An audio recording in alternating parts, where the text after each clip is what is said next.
Today's episode is sponsored by Audible.com. Audible is a seller and producer of spoken audio entertainment, information, and educational programming on the internet. Audible sells digital audiobooks, radio and TV programs, and audio versions of magazines and newspapers. To start using Audible today, please visit their website at www.audible.com. That's www.audible.com. So sorry for the interruption, but we have a quick announcement. We've just put together a quick app to consolidate past and upcoming episodes of this show. To download the app, simply use your cell phone camera to scan the QR code on the screen. Then, simply add the app to your home screen for easy access and a better experience. Welcome to another episode of Taking You to the Top. In this podcast, Rami spends time speaking with founders and CEOs from across the globe and asks them specific questions to learn exactly how they launched their businesses. Before we get started with today's guest, please follow Rami's Instagram account so you don't miss any upcoming episodes. If you'd like to watch previous episodes, simply click on Rami's IGTV section or scan the QR code at the beginning of this video to download the app. If you'd like to get more information and analytics about each guest, simply visit the podcast website at takingyoutoTheTop.cf. Now, let me spend a moment to introduce today's guest before Rami gets started. Today's guest is the founder of Langer Search. Langer Search is a full-service recruiting and consulting firm that helps BigLaw attorneys move within AmLaw 100 firms and companies. Join Rami in welcoming him to the show. If you have any questions for our guest today, please leave them in the comments section below. That being said, we hope you enjoy today's episode. Without further ado, are you ready to take it to the top? A few moments later. Okay, Adam, thank you so much for joining me today. It's episode 13 of Taking You to the Top. Thank you for having me. My pleasure. So if you don't mind, to get us started, if you could introduce yourself, take us back from the beginning, tell us where you're from, where you started your journey, and how that led you to becoming the founder of your company. Sure. So I'm from Long Island, New York, from a town that it's a pretty upscale town, and I was probably the person. All my friends had a little bit more abundance than I did, so I think that kind of gave me a little bit of a chip on my shoulder, and right. Gave me some drive. But my mother was a single mother, raised me and my sister, and I was always curious to kind of know what my friends' parents were doing, and I always kind of had that from a young age. I was always curious to see about businesses and just different options of where my life could potentially go.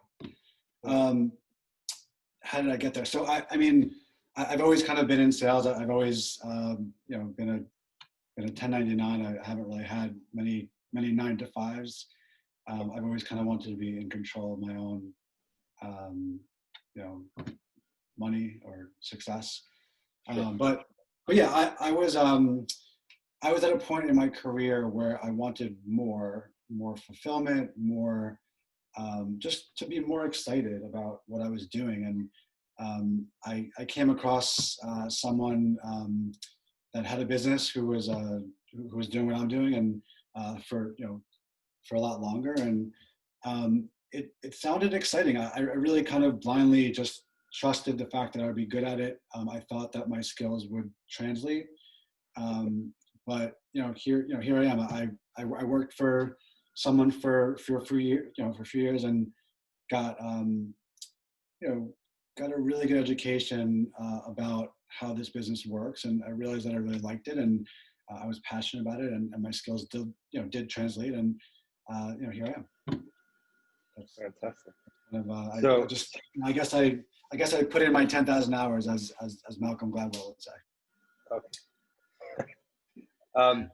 So if you could tell us more about your company and what you're trying to achieve, what's the main goal?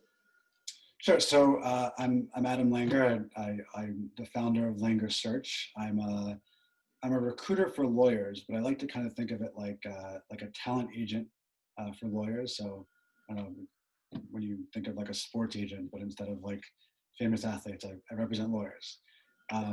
But a lot of those lawyers are I think it's, for me, it's kind of exciting because I get to represent some really smart people that are a lot smarter than I am, and some of them, I mean, for example, I have a partner candidate that climbed the 7 summits in the 7 continents, and this person is super smart, and was also like a world-class cyclist, and he could have kind of went either direction, and he chose to be he chose to be a lawyer.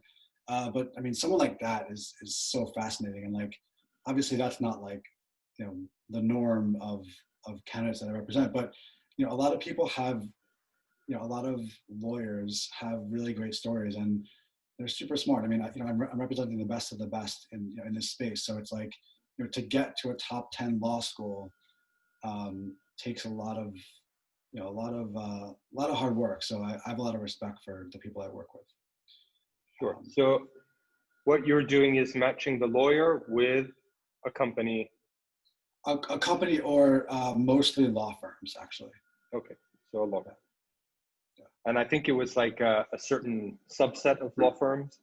I'm not sure what AM 100 or AmLaw 100. Yeah, so it's the top law firms in the world, but my niche and kind of what I focus on is actually startups and technology.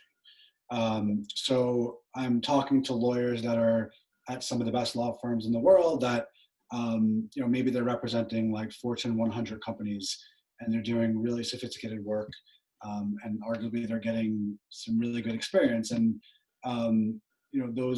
those firms are representing, companies that you'll see in the Dow Jones or the NASDAQ, and like, just like big brand names. And what I do is I kind of present the opportunity to work at a firm that specializes in startup companies or technology companies. This way they can get that type of experience, and the client is just a little bit different, and it's a little bit more exciting. And that's kind of my focus. So actually, is there like a prerequisite to starting let's call it a talent search agency? You're breaking up a little bit. Sorry, I was saying, are there prerequisites when you just got started? Did you have to go through tests or certification in order to start your company? No, so there's no regulations. You don't have to take a test or anything, but I think there's a lot of, I like to think it's topical knowledge, but I think there's a lot of knowledge that you need to know in like the financial world and in the legal industries, because there's so many different practice areas. Like, for instance, when you're seeing 2 companies merge, that's one practice area. Sure. When you're seeing a company go public, that's another practice area. There's litigation, there's patent, there's IP, there's when private equity funds are raising capital, that's fund formation, that's a different. So especially in New York, it's very siloed. So you have to have a little bit of an understanding about how the financial worlds work and how like finance works. Sure. Because that's what lawyers are kind of there for, or at least in the big law world. Okay. So that's the type of knowledge, but it's, I don't think you need like a deep understanding.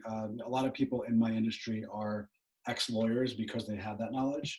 But I'm not, and I think that makes me a little unique. And I don't, my belief is you don't really need to know that much. You just need to know enough to be dangerous, I guess. All right. So the company, is it bootstrapped or did you raise capital? It was all me. Bootstrapped. I didn't raise any capital. There's not a ton of overhead. I mean, I have an office in Manhattan, and there's a couple of different expenses I have, but it's not like the typical like. Whoa, hold on. Capital. office in sorry. Manhattan? Well, No, it's like a, no it's big like overhead. we work. Yeah, That's good. nothing too All right. fancy. Yeah. And what's your company's team size at the moment? So right now it's just me. I actually branched off and started my own in March, a few weeks after we went into lockdown. So it's Okay. good timing to Interesting be a times. solo. Yeah, good timing to be a solo person because now I have no overhead. So I was actually working with. I had a partner before this, and we had a few people that worked for us. But I kind of decided that I wanted to do it myself, for now at least. I think that kind of my belief is like there's a ton of different companies in my industry that are huge and they have different types of like gimmicks and technology and some of those companies are really great companies. But I think that my candidates choose to work with me rather than because of the brand. So I think that's a good foundation, and I'm kind of happy doing it myself right now, and I actually have a few other recruiters that I've worked with in the past that I'll collaborate with from time to time. But I think that a good foundation is kind of if I do want to kind of build this thing and make it a bigger brand, I think that's the best foundation that I could have is me, right? So Sure. that's kind of where I'm at right now. And what would you say was your number one marketing channel when you started? I mean, just launched. The reason I'm asking is because there's a lot of entrepreneurs who are just starting listening to this show. And that's a common question that I get is, where do I start? I mean, how do I get the word out? I mean, I know word of mouth is fantastic, but if you had to choose a channel, what do you think, or what was a good channel for you? Well, I think understanding like where I don't think I'm like the typical like entrepreneur that I had this like brilliant idea that I started and just made it happen. I was working for someone for a few years and then kind of had that like transition of like, I'm doing this and I'm, somewhat successful and I know I could just do it myself. So there wasn't really, it's a little different in that sense. But I think the biggest marketing tool for me is probably, a mixture. I mean, I have referrals, I make cold calls, I use LinkedIn as much as I can. I think LinkedIn is like a really nice way of making connections. So I guess I would say LinkedIn. Yeah. I mean, that's how I came across you. Yeah, It works. totally. Yeah, Sure. definitely. I think it's great. Okay. So I want to move on to like problem solving. Sure. Who knows, maybe you can give the audience an idea they haven't thought of, but basically I want to see if over the course of the last few weeks, have you had any present or recurring problem that you just wish would be solved? So, I thought about this, but like, how can I not say COVID? I feel like that's a little bit like cliche and like, that's probably not the answer you wanted to hear, but I mean, COVID's a problem for everyone right now. So I think this will be relevant. And obviously my industry is very different than everyone else's, or it's pretty niche, right? But, the business has slowed down for everyone, right? So I'm just going to go there. And, but I think that maybe we can shift and, everyone says find, you could find opportunities in any negative, right? But it's hard to like really come up with that. I think it just kind of hits you when you're, after you do it. Normally I have candidates that are interviewing at big law firms, right? So they have to travel. They have to kind of like take time, to like, they have to basically, make up an excuse that they have a doctor's appointment, or, they're coming to work with a suit on, and everyone's like, why are you in a suit? We've kind of like taken that away. So, now I could do interviews over Zoom. There's no travel time. So it's like, you start at 11 a.m., you're done at 12. You can get right back to work. It's super efficient. You don't have to hop on the subway. You don't have to kind of, tell your boss you have a doctor's appointment. You just log offline for an hour, do an interview. When it's a longer interviews, we can schedule them like sporadically throughout the day. I think it's become more efficient, I mean, my business the last couple of years, like I've been on a plane every month or every 2 months. I do a lot of work in California. I do some work in Boston and Seattle and, different states here. I even did some work in Hong Kong. So I was in Hong Kong a couple of times. But it's kind of nice because I have a family and I have two little girls here. So it's like nice to be able to not have to do that. Right. So, obviously there's a lot of things that I don't want to say like, thank goodness for COVID, because that's not how I feel, but it's definitely, out of this negativity is definitely becoming, there's definitely a lot of positives that are happening, I think, and a lot more efficiency. Sure. Okay, well, let's wrap up with the famous five. Yeah. Okay, number one, what's your favorite business book? This might also be cliche, but I think that, I think the book that really changed my mindset is Think and Grow Rich by Napoleon Hill.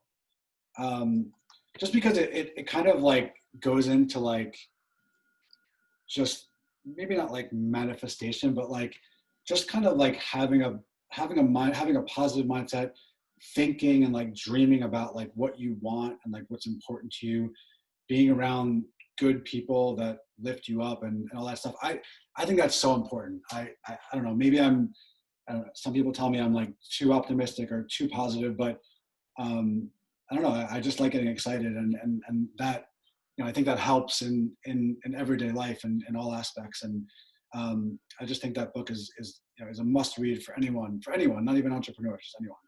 Sure. Number two, is there a CEO you're following or studying? Yeah. I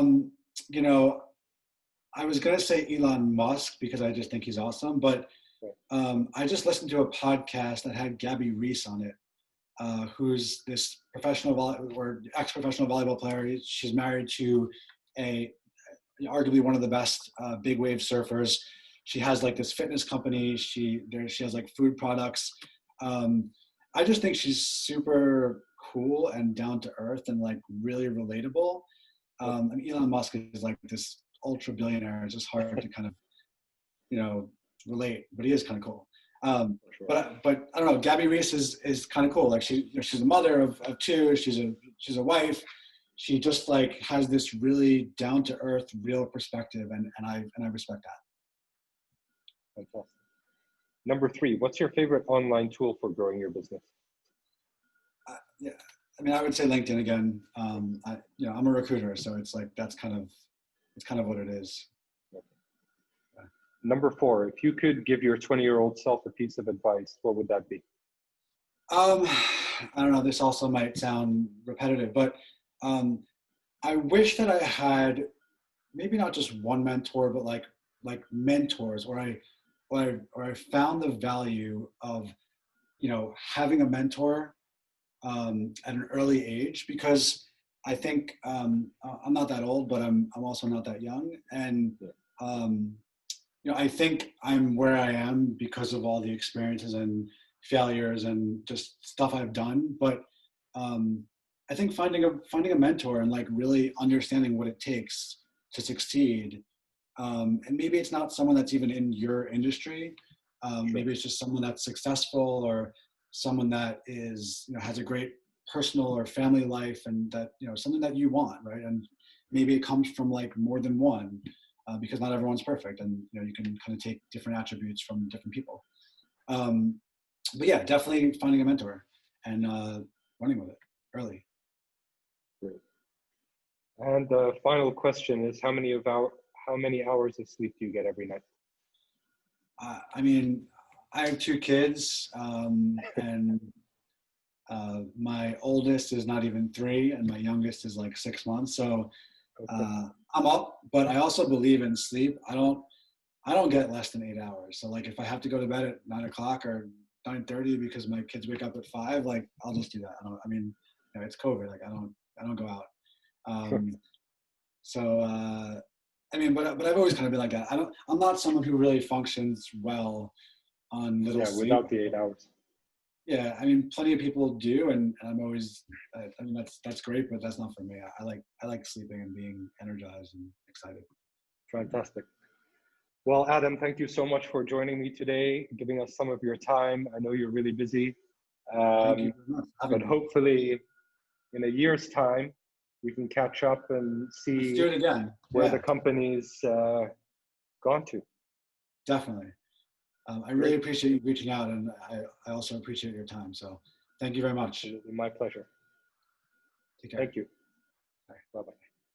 Today's episode is sponsored by Audible.com. Audible is a seller and producer of spoken audio entertainment, information, and educational programming on the internet. Audible sells digital audiobooks, radio and TV programs, and audio versions of magazines and newspapers. To start using Audible today, please visit their website at www.audible.com.